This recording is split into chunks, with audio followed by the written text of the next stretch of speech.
স্বাগত জানাচ্ছি। আমাদের রাজশাহী গত রাজশাহী গতকালই এটা জনপ্রিয় ঐতিহাসিক বাজার, যেটা ব্রিটিশ আমল থেকে প্রতিষ্ঠিত রাজশাহী রেলওয়ে জংশন, বাংলাদেশের একটা বৃহত্তর জংশন। এই রাজশাহী সংসদে বেশি প্রসিদ্ধ। এখানে আমরা ৩ সালে জন্ম নিয়েছেন এক মহসিনী নোয়াব পয়দাটা চৌধুরী, যিনি একদিকে ছিল বাবা কুমিল্লা ছিলেন না, একদিকে হিসাম ছিলেন, সুনির্দিষ্ট চাকরি বাসায় পারদর্শী ছিলেন। এবং আজকে আমরা আলাদার পঞ্চাবতীর কথা শুনি, কিন্তু নোয়াব পয়দাটার উজ্জ্বলের এটা খুব কমই জানি। এবং তার নগরীর প্রতি ক্ষেত্র আছে এক ঐতিহাসিক পটভূমি। তখনকার ইংরেজ গভর্নমেন্টের এখানে কুমিল্লা ডিস্ট্রিক্টের তিনি ম্যাজিস্ট্রেট ছিলেন, জর্জার, তিনি জনহিত কাজের জন্য এখানে তত্ত্ব জমিদারের কাছে ঘটনা করে 1 লাখ টাকা ঋণ পেয়েছেন। জমিদাররা জানিয়ে দিয়েছেন আমরা এত কম সুদে ঋণ দিব না। তিনি ব্রিটিশ গভর্নমেন্টের কাছে টাকা চেয়েছেন, ব্যর্থ হয়েছেন। কয়েকজন নেতা 1 লাখ টাকা দিয়ে বলেছেন, কয়েকজন নেতার সুদ দরকার নেই, আসলে দরকার নাই, এই টাকা আমি আপনি দিলাম। তখন থেকে তাকে প্রথমে জানার পরে নাম উপাধি দিয়েছে। এই ছয়জন নেতা থেকে কিন্তু এই লাকসামে আজকে এসেছেন। আমাদের কিছু প্রাণের দাবি আছে। আজকে বাংলাদেশের দ্বিতীয় বৃহত্তম রাজনৈতিক দলের আজকে তৃতীয় কর্মদার নির্বাহী ক্ষমতাধর ব্যক্তি আমরা গর্বিত। আজকে লাকসামের মাটিতে আজকে এসেছেন। আমাদের প্রথম দাবি, আমাদের এই নগরী প্রায় উত্তর দক্ষিণে 7 কিলোমিটার, পূর্ব পশ্চিমে 5 কিলোমিটার বেশি কম। এই লাকসাম বৃহত্তম উপজেলা ছিল বাংলাদেশের। এখান থেকে নাঙ্গলপুর, মনারপুর, লালবাই উপজেলা জন্ম। আমরা দীর্ঘ 2 যুগ ধরে এই লাকসামকে জেলা ঘোষণার জন্য কাজ করছি।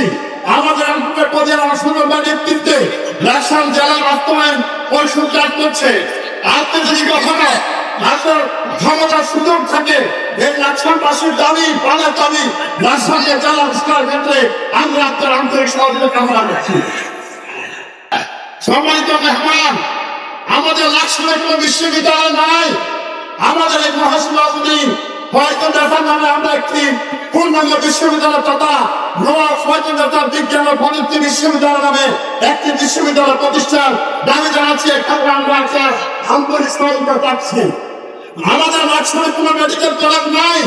সেই মনোরঞ্জন রাজ্যপুর লাকসামে যদি আদিতে কোনো ব্যক্তি হারাধরা করে, কুমিল্লা জনসংখ্যার রূপায়ণে অনেক রোগী হতে পারা যায়। এখানে অন্তত 570 বিশিষ্ট একটি মেডিকেল কলেজ হাসপাতাল আমাদের খুবই জরুরি।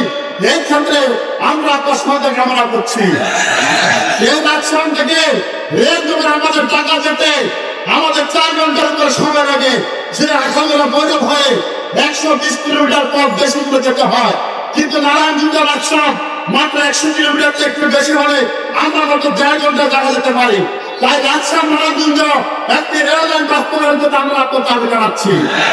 এই আমাদের চট্টগ্রাম লাকসাম ফোরলেন করা এবং লাকসাম সড়ক, লালমাই চাঁদপুর সড়ক ফোরলেন করার জন্য আমরা দাবি জানাচ্ছি। আমাদের এখন একটি বিস্ফোরা লাকসাম নোয়াখালী সড়কে লাকসাম এবং বাজার অংশ, যেখানে এখনো বিগত সরকারদের আমলাতান্ত্রিকতার কারণে আমরা কঠিন বিড়ম্বনার প্রতিনিধি শিকার হচ্ছি। এই দুটি অংশ যাতে পৌঁছে দ্রুত হয়, এক্ষেত্রে আমরা সহজে কামনা করছি। এরপর যেটা বলছি, কুমিল্লা বিমানবন্দর যেটা 1941 সালে চালু হওয়ার পরে 73 সালে যেটা বন্ধ হয়ে গেছে। আজকে আমরা সিআরপিরা যেতে পারি না, কক্সবাজার যেতে পারি না, রাজশাহী যেতে পারি না, যশোর যেতে পারি না। সেখানে রাডার আছে, রানওয়ে আছে, সামান্য কিছু অর্থ খরচ করতে সেটা হয়। আমাদের দুর্ভাগ্য, এখানে আইনজীবী মন্ত্রী ছিল, অর্থমন্ত্রী ছিল, রেল মন্ত্রী ছিল। এই দুর্নীতিবাজ মন্ত্রীরা তারা তাদের ছাড়া সামন্তরা একদিনে যারা দুর্নীতি করেছে ওই টাকা দিয়ে বিমানবন্দর সংস্কার করে চালু করা সম্ভব, তারা সেটা করে নাই। তারা এলাকার মানুষের উন্নতি করার চিন্তা করে নাই। মাননীয় মেহমান, ওদিকে আমরা আপনার কাছে আমাদের দাবিগুলো জানাচ্ছি। সর্বশেষ একটি দাবি, আজকে খুলনা 5 আসনের এমপি ছিলেন ডুমুরিয়া ফুলতরা।